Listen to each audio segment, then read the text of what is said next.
It is certainly a great time to be a Sonic fan. We've got the Symphony that's been touring for over a year and a half now, and now 3 hit movies in the theater. A Netflix animated series, a whole bunch of one-off promotions, and of course, we've got the games. Sonic Frontiers brought in a ton of new fans while keeping the current ones hooked with its huge ambitions and amazing new style of music and gameplay. Regardless of how long they were fans, many were anxious to see what the next 3D game had in store. At the start of the year, 2024, we got the answer that not many of us were expecting. Sonic Generations was back, but with a whole new half.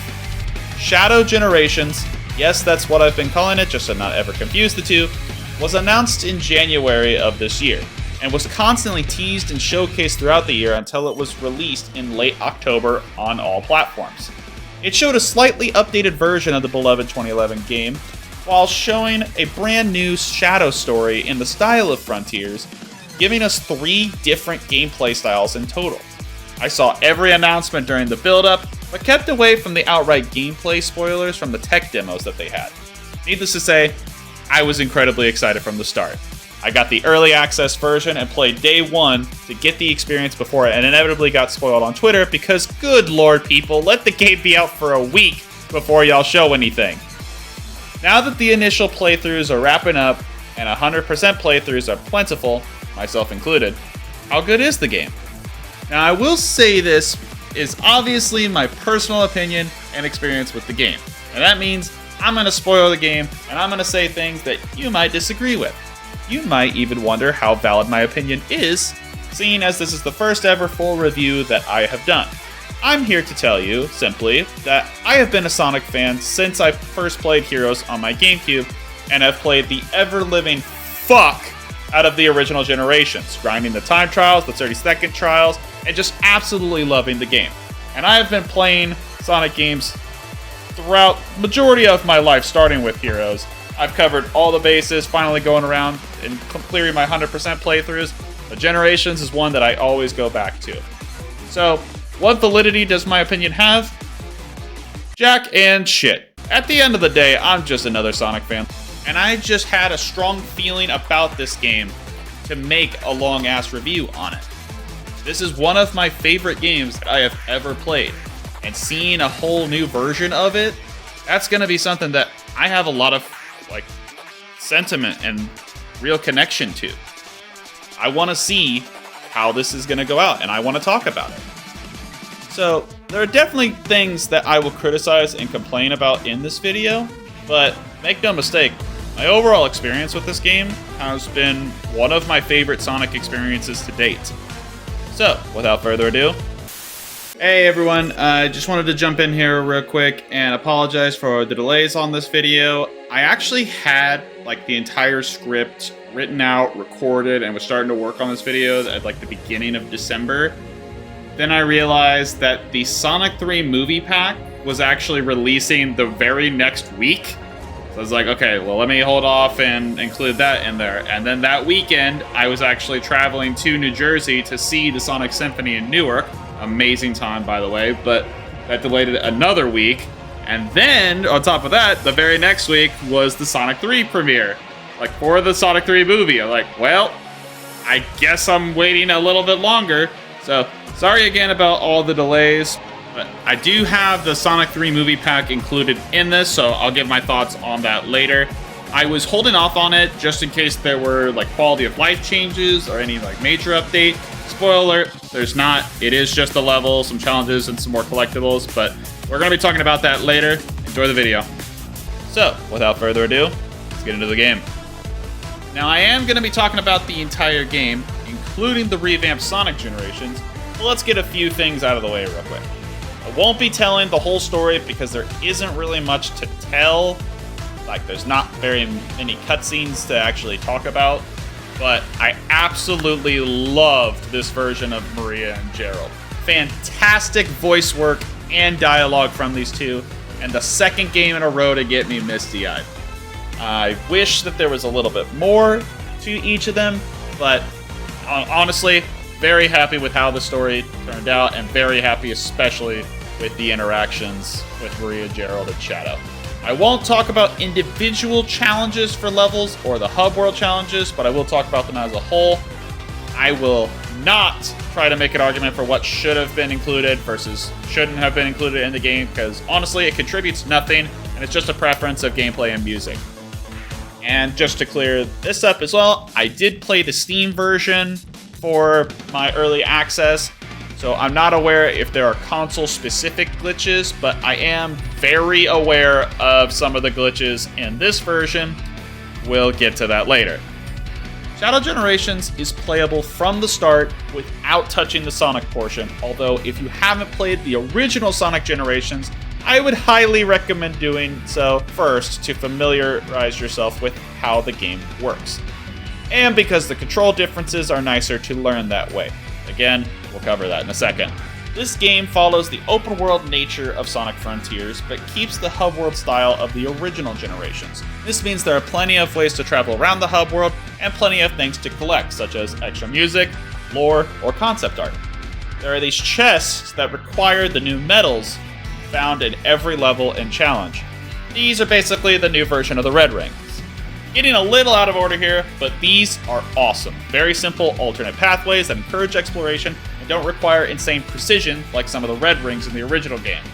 The unlocked songs can be used instead of the music of any of the levels, challenges, or boss fights, just like in the original game, and there is once again a special room to view all the concept art and the special journal pages for the extra lore and details.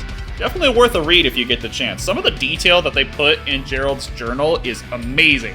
And the extra pictures that you get to see all the extra details on the characters themselves. Seriously, whenever you get the chance and get most of the collectibles, just take a few minutes just sitting in here and just reading stuff. It's really entertaining. Alongside the levels and collectibles, there's a few characters to interact with for some neat dialogue. Bolts for this Orbot and Cubot rocket that just sadly is an extra achievement and kind of just a throwaway joke. These things are everywhere, but man, I wish there was a little bit more to actually do with these, but hey, it did keep me busy for quite a bit. There are also these new Doom Gates to unlock Shadow's new abilities, and this is the meat and bones of what Shadow Generations is about. Shadow controls almost one-to-one like Level 0 Sonic in Frontiers. He has no drift, but he has a great double jump and button mapping that matches Frontiers. This control scheme is perfect. Everything feels super responsive, everything is super smooth, and all the buttons are laid out in very easy ways to just swap between things. He can throw a Chaos Spear as a quick projectile to hit a switch or to stun an enemy to attack it safely, and he gets a secondary meter for Chaos Control. Once it's charged, just a simple press of the button will freeze time for about 5 seconds. During this time, if Shadow runs over these special glowing orbs, he'll travel along it like the sludge in Shadow the Hedgehog. It even makes the same sound. Hell yeah. As you play more and more of the game, Shadow will begin to unlock these new Doom powers to help him reach new areas. These powers range from a great extension of his current abilities to a completely new add-on. We have the Doom Spears, the Doom Blast, Doom Surf, Doom Morph, and finally the Doom Wings. Doom Spears are just a better Chaos Spear. It is a little quicker, and you can hold down the button to target up to 5 things rather than just 1. The Doom Blast is an alteration of the homing attack. By holding the attack button instead of mashing it, Shadow will kick the enemy high into the sky and then aim where the second kick launches. This second kick has some auto-targeting, and once you decide where to launch the enemy, Shadow will teleport to said target, allowing for some very unique alternate pathways. Doom Surf is the only direct addition to his abilities. By simply touching water, Shadow will ride a manta ray and zoom across the water in the direction he was facing. He can curve side to side, jump, and spin left or right to break through obstacles or to make essentially quick-step turns. Doom Morph is weird. Shadow decides to become Squid's #1 fan and transforms after attacking these purple orbs. He can move along any purple surface and boost on it, and he can tether along additional orbs within range. The last power is the Doom Wings. Now, these are actually the first one you get to use, and they tease you with it in the first 2D stage, but the last ones you unlock permanently, and that's a very weird decision. These are essentially hey, we don't have a Super Shadow form, but here's something else instead. Because when you get 50 rings, Shadow can grow the wings to become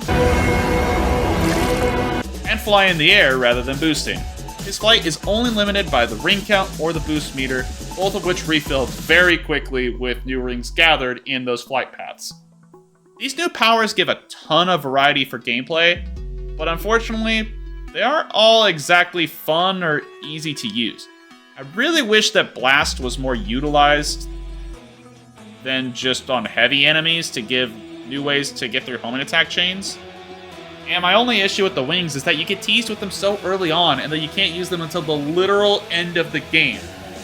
I also noticed that many of the 3D levels don't really encourage using the wings, but that's an issue we can hold off on for now. Doom Spears, no criticism. They worked exactly as intended and are just outright better. Not bad for a Sonic team to introduce 5 new gameplay elements and nail the majority of them. But obviously, there's always going to be the bad apples of the bunch. Doom Morph is not exactly bad, but I think it's just way too weird of a gameplay change. Now, moving along the purple surfaces is not an issue whatsoever. In fact, sometimes it's really damn funny to just line up it off an incline and just rock it! My issue is with these tether wars. And yes, I'm well aware of the number of people calling it a skill issue on Twitter, and that number of people are idiots. The issue with Morph is that the game doesn't exactly tell you how to use the tether when you first get it. Now, in Sonic Frontiers, every time you got a new skill, you were shown exactly how to use it with the option to just skip out and try it yourself. Shadow Generations does this text box for every single ability, but the one for Morph doesn't explain the tether. This is really only an issue for 1/3 of the mechanic, but I guarantee you'll be slightly pissed off trying to get that first medal in Chaos Island. The Doom Morph can snap to the orb like a homing attack by pressing the attack button, or it can vine swing by pressing and holding the button. The issue is with the secret third thing that Morph can do. By holding and releasing the button at the bottom of the swing, Shadow will slingshot vertically through the orb, reaching higher ground. Here's what's funny to me. There is a Hub World mission that directly shows you how to do the vertical climb. Why was this not in the tutorial text box? Morph honestly works exactly as intended. I just think that how it was intended is way too different, but it is only used in 1 level and 2 specific boss fights, so it doesn't really overstay its welcome. I think it's a perfectly fine ability, just would have liked a little more indication on how we're supposed to use it. Doom Surf, on the other hand, can burn in the purgatory it replicates. If there is one thing I hate in any platform, it's drastically changing my control scheme while putting me on a railroad section. Doom Surf controls like utter shit and has so much delay when you do the spin to either side. Now that's nothing new. Many people have complained about this kind of gimmick before, with Sonic 06, Secret Rings, Black Knight. The difference with those is not only do they give you some other means of slowing down or getting out of harm's path, like the homing attack, sword attack, or the light speed dash, you can choose to die at any point. Doom Surf will not end until you hit a wall or hit restart in the menu. If you hit a wall and land back in the water, you just start surfing again in whatever direction the game decides you are going at that moment. Seriously, run into a wall and see how often you can choose another direction. This especially sucks in 2D sections because you flat out can't change direction. Miss that metal path or quicker way needed for S rank, you gotta finish that surf section and then die or restart entirely. The white zone has plenty of areas using surf, but they're open enough that it really doesn't add anything. It's just there to experiment with and realize how much it sucks. It's used a lot more than Morph is, and that's a shame because it sours what otherwise are pretty damn good levels. Speaking of which, let's get into the new steel levels. Shadow Generations brings in 5 new levels from Shadow's past, present, future, and Sonic's future. We have Space Colony Arc from Sonic Adventure 2, which is just a mashup of both Final Rush and Final Chase put together. We have Rail Canyon from Sonic Heroes with a Bullet Station Act 2, Kingdom Valley from Sonic 06, which gave me nightmare fuel when I first saw it, Sunset Heights from Sonic Forces, and Chaos Island from Sonic Frontiers. Now, I did a little bit of research after playing this, and people were making long posts about the significance of each of these levels and each of the boss fights put in. And that was a very interesting read, because I would have never thought these choices, but hey, like I said, not gonna say what should have been put in. If all of these have some significance, we'll go with that. But I'm very confused as to why Sunset Heights is here, considering it hasn't happened yet. And especially for Chaos Island. Shadow's not even in Frontiers outside of a single voice line. They just added it in for the Chaos joke, didn't they? That's probably what they did. Each level contains 2 acts, Act 1 being 3D and true to the original level, while Act 2 is solely 2D with new twists and classic remixes. Let me say this right now. Whoever was responsible for the 2D levels in this game, A fucking plus. Aside from the surf section in Sunset Heights and the weird boost run out in Bullet Station, these are the best 2D levels we have ever gotten in modern Sonic games. All of the remixes are amazing, and all the levels don't go on too long. The 3D levels have their own charm as well, but they don't hold up nearly to that same quality. These 2D levels are amazing. Thank you for finally bringing that back. Space Colony Arc is a great beginner stage to get players familiar with how the game feels, and Rail Canyon complements that with the transitions that it has. In 3 of the levels, Black Doom, oh yeah, he's back. He will show up again and put Shadow into some twisted mashup of Radical Highway, giving a lot of different gameplay adjustments. I love the transitions in and out of these, and really love the sections in the first 2 levels. I don't know why it's Radical Highway instead of, anything else from Shadow the Hedgehog, but yeah, these transitions, these cinematics, amazing. Kingdom Valley was the level that scared me, because I never cared for this level in 06, and I thought people were absolutely insane for praising it. This level is probably in my top 3, including the modern Sonic stages. I absolutely love what they did here with the routing, the easy outs of the surf section, and that beautiful ending section on the Mach Speed waterfall. This, you guys shocked the hell out of me. This is a 10 out of 10 level for sure. Sunset Heights was another one I never really cared for, but I loved the attempt at making it more interesting. Unfortunately, still hits a little flat. I don't know, maybe it's the Doom section feels too long, the medals are in weird locations by comparison. It's not a bad level, but certainly not the same quality as the rest. Maybe it's just because a lot of people don't really care about Forces. I know that the modding scene is crazy for it right now, but yeah, people really just don't care about Forces levels, and it still kind of feels like a Forces level. What I do wish we had was some kind of infinite cameo that lasted even less time than his interaction in Forces. That would have broke so many people. Like, imagine you get out of that Doom section, and he's just standing at the goal ring, and you just home and attack him once to finish the level. That would have been absolutely hilarious. Chaos Island is the weird one, because its only real flaw is the Doom Morph lack of information that I mentioned earlier. It makes you miss out on like 4 different pathways without knowing that. Otherwise, it's a really damn solid level, and a wonder of the eyes to see it in motion. Sonic Frontiers was already a very beautiful game, but Shadow Generations adds a whole extra layer and a cherry on top. The only really complaint with the levels is that there aren't any Shadow the Hedgehog levels. You'd think with Black Doom in the picture we'd be going through Westopolis or Black Comet. I just think it was a missed opportunity, but what we got is incredibly fun to play, and that's what matters in the end. Hey, jumping back in here. So, the Sonic 3 movie pack. It features 1 new level, Tokyo, shown as the setting from the Sonic 3 movie. There's no spoiler with that if you haven't seen it. It is literally in the trailer.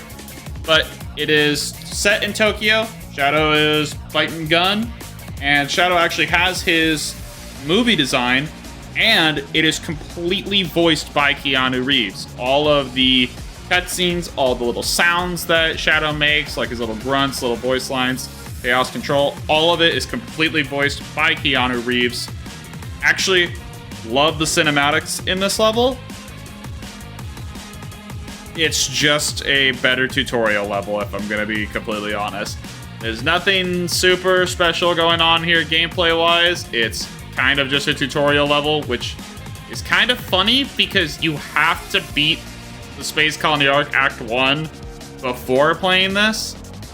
So it kind of defeats the purpose of being just a super easy level.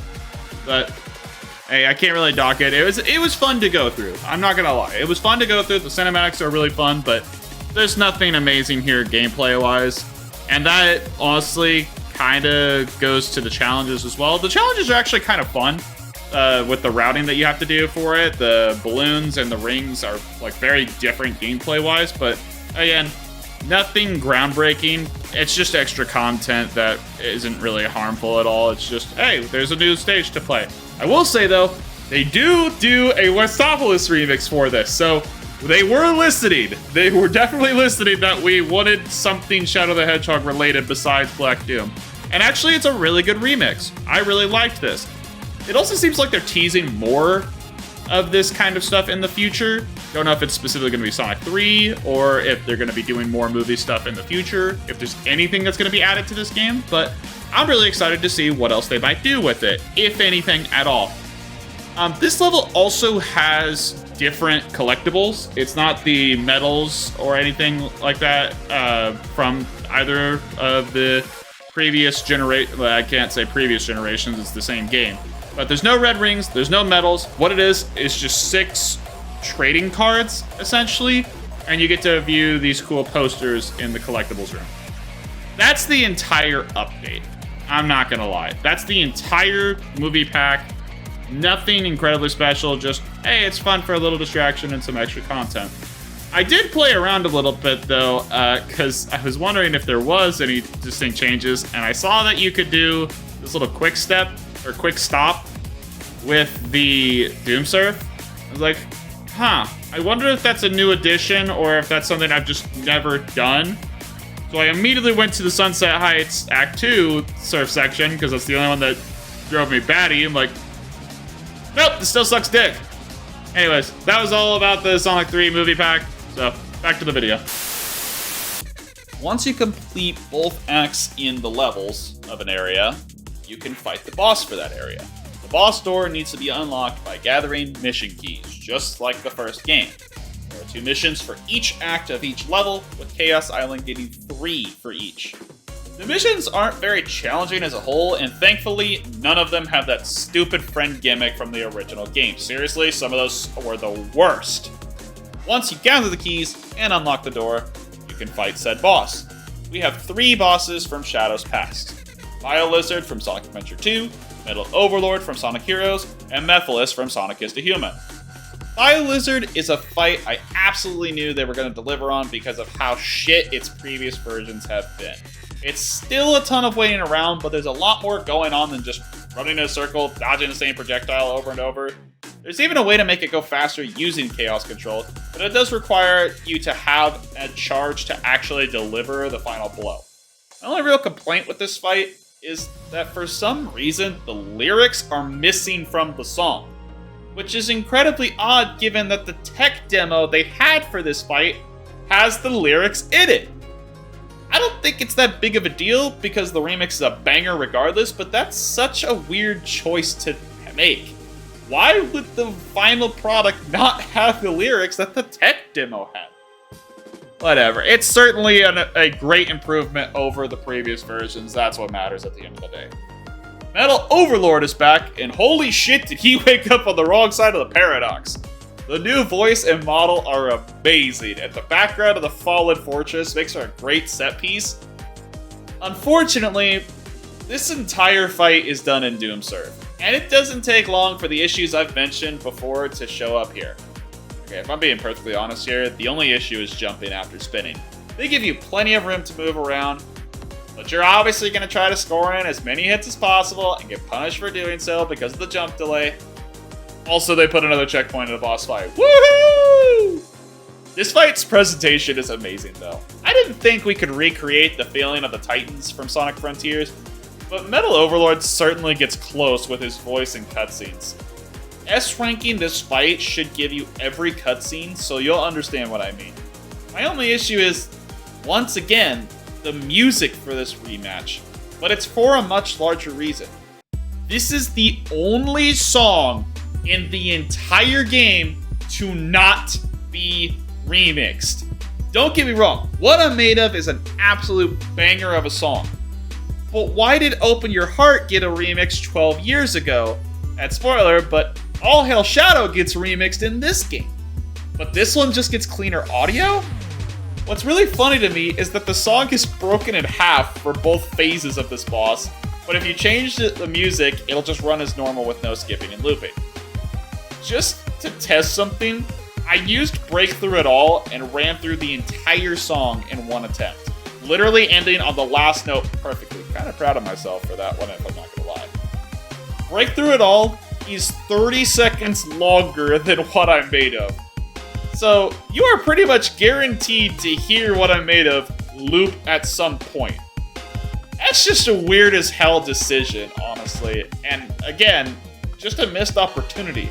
I would have loved to see what they could do with a brand new remix of What I'm Made Of, just like Open Your Heart. I loved that song's remix in the original generations. Nephilis, I'm very happy you're here again. I love your new look, your new voice, your new remix, all of it. It's almost all in Doom Morph, and done in a way that's not hard to understand. This fight is also pretty damn easy. Probably the easiest of the 4 fights in this game. You just do some simple dodging, blast his ass into the rocks, do a tether climb, and ram him a few times. I love the dialogue that he has, though. People have been doing the in-game meme of, I don't even know who you are. I like to think of it as, Nephilis wants to exist. So anyways, I started blasting. Nephilis realized how much it sucked to not exist. Shadow just doesn't know who he is, and beats his ass back into the void again. We should have made him look like more of a bitch than Infinite. Beat his ass back to hell, Shadow. Drop it.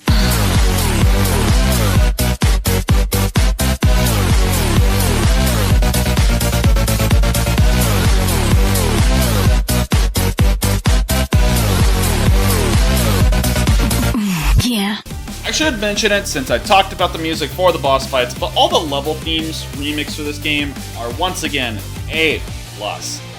I can't wait for these to drop on Spotify with the original generation soundtrack because damn, man. Bullet Station takes the cake for my favorite, but I absolutely love the Kingdom Ballet and Chaos Silent pieces too. Space Colony Arc Act 2 is also a good listen, and I love that they kept the classic style instruments for the 2D acts. I was getting annoyed hearing Radical Highway, even though it was a great remix of the song, at least for now. But honestly, the All Hail Shadow riff playing for every hub challenge was getting on my nerves a little bit. Kinda giving me the old Sonic Unleashed battle theme sort of vibe, if you understand what I'm saying. The extra music from the Digital Deluxe Edition brings in some Sonic Frontiers tracks as well as a ton of Shadow the Hedgehog tracks that you gather from the chest.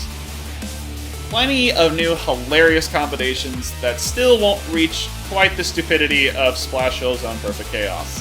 If you have heard that, you know exactly why that is not getting topped as a stupid decision. But there is an ending to this game, and once you unlock the Doom Wings, Black Doom shows off exactly what it is.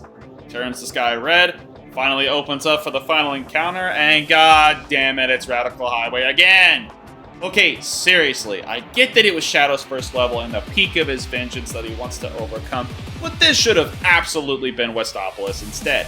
I mean, even if just for the joke of how often you had to play the stage in the original game, it just fits better for Black Doom. The Doom Zone also has new hub world challenges and new level challenges, as well as hard modes for each of the 3 bosses. Pointing out there now, these all suck dick. The hub world challenges are whatever, but require weird precision for Surf, Morph, and Wings. The level challenges, on the other hand, are like playing a creative mode of Ultimate Chicken Horse. See the problem here? Good. It's just an asset spam in every one of them, which is funny because half of them are piss easy and the other half are insanely hard to S-rank. Seriously, look at this! I just got the perfect time down to the 100th and it still didn't count. What the hell? And if you're wondering about those hard mode fights, don't. They're the exact same fight with a larger health bar and basically no rings.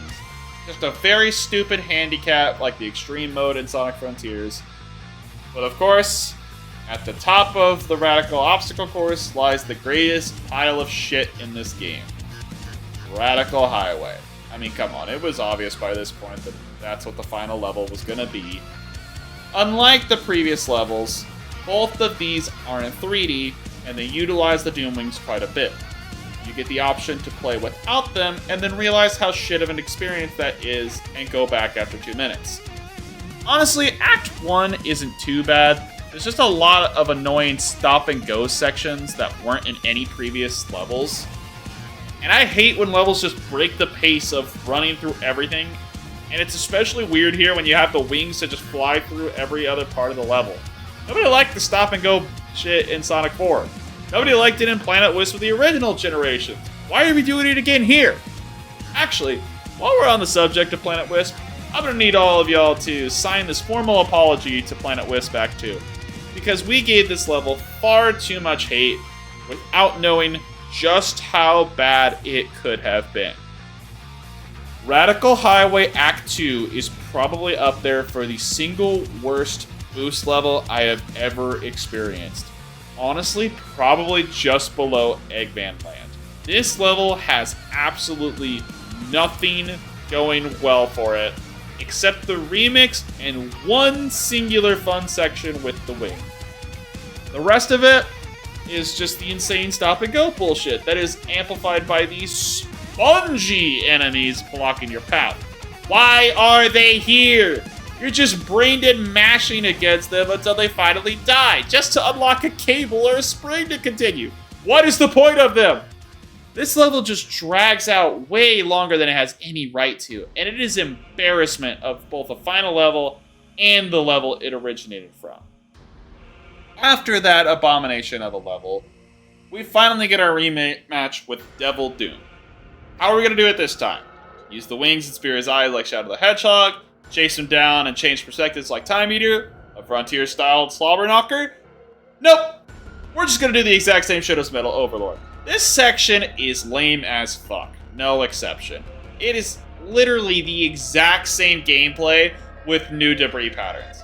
Oh, what's the next phase gonna be? Doom Morph just cycling through all the powers? Yep, here it is. And in my opinion, it is the best Morph section in the entire game. Tons of multiple paths through with recovery springs if you miss, tight platforming to keep you focused the whole time, and of course, high inclines so you could just rock it! Black Doom isn't done yet, and he gets even angrier to shift into Neo Devil Doom.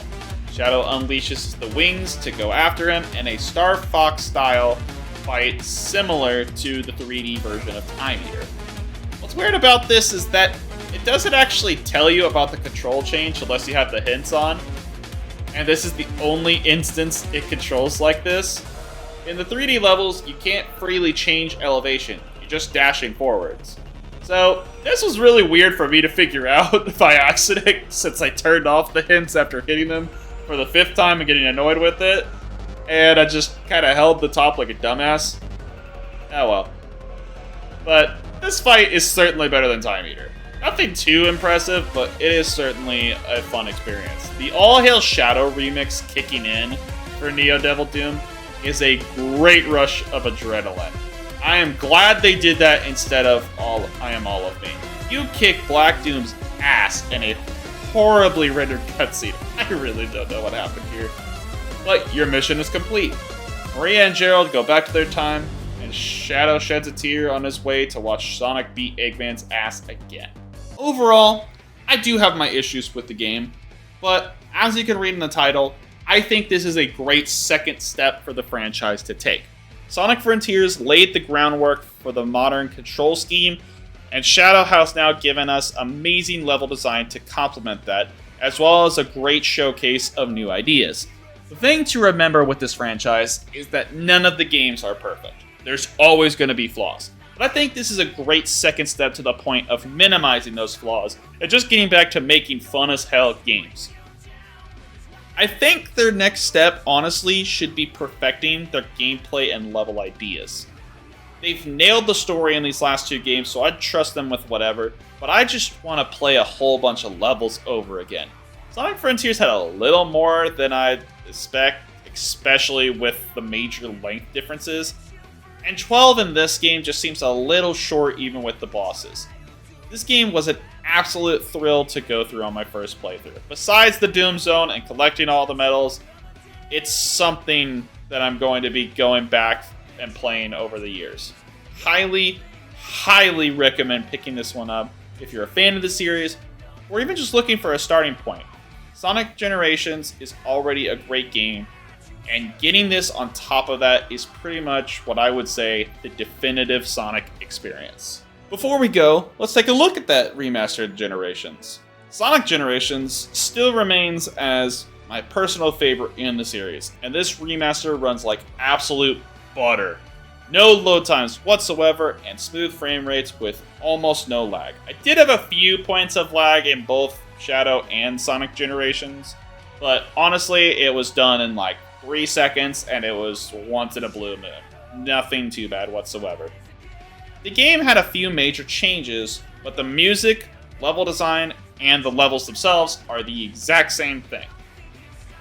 First of all, new dialogue has been added to make the story a little bit more interactive, although if I'm being honest, I think they just had extra time to record more lines and just wanted to have fun with it. Stage missions now require only a single one done to obtain the key. A single one between Act 1 or Act 2, meaning you can avoid the more notorious ones like Vector's Music Note or the Sky Sanctuary Double Speed. 2 new skills were also added to the arsenal, Time Break and the Drop Dash. Time Break is only unlocked after beating the game, and it's exactly like the skill was in Secret Rings. It's honestly just a 100% tool because there's no real other use for this besides timing a specific jump or a route. But I did get a chuckle out of just spamming it on the gun truck. The Drop Dash is absolutely nuts, like I imagined it would be. Classic Sonic does have to equip it, while modern Sonic gets it naturally, although his is way harder to perform. You have to do the homing attack dash and then hold the button again. I mean, it has its uses, but it's not nearly what classic Sonic gets. They didn't change how strong the spin dash was in this game, so as you can imagine, the drop dash is also kind of nuts. It's not nearly as strong. In fact, I think I saw that you can't even do a single loop with it, but in the case of like speeding through the levels, yeah, that's really nice. I'll never say no to the drop dash. It's a shame that you can't use it in missions or online, though. But what's even weirder to me is classic Super Sonic still gets to use it without it being separately equipped. I mean, I'll take that. It's just weird to bundle that instead of just making it a natural ability. I would have had so much fun farming my friends in the time trials of the 30-second. Where the fuck are the 30-second trials? Why are they gone? The original game had them on Steam, so genuinely, what gives? They were so much fun to actively see the goalpost and inch toward it with every attempt. Man. One more thing. I'm not sure if these were all in the original. I did verify that 2 of these input lock spots were in the original, just to be sure. I did run into a few weird glitches in my run-throughs, so I just want to run a montage of that real quick. Roll it!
Sonic X Shadow Generations was an amazing time to play, and will probably be my go-to for any casual playthroughs of Sonic games that I want to do.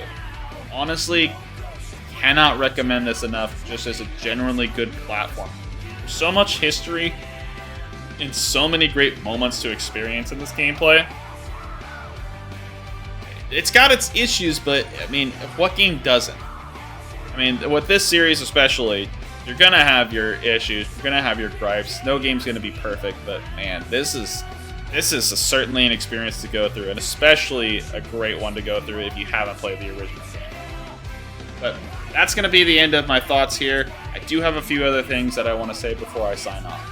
First of all, I want to give a huge shout out to Shampoo for creating the thumbnail of this video. It turned out amazing. Thank you sincerely. I will also be working on a highlight video of everything that I have played in 2024. So stay tuned for that, hopefully coming up. I want to try to get it done before January, but I've had some delays on things. We'll see what happens. And lastly, if you enjoyed, please like and share the video. Finally dipping my foot back into content creation, and I plan to do a lot more next year, especially with streaming. Thank you all so much for watching. See you next time.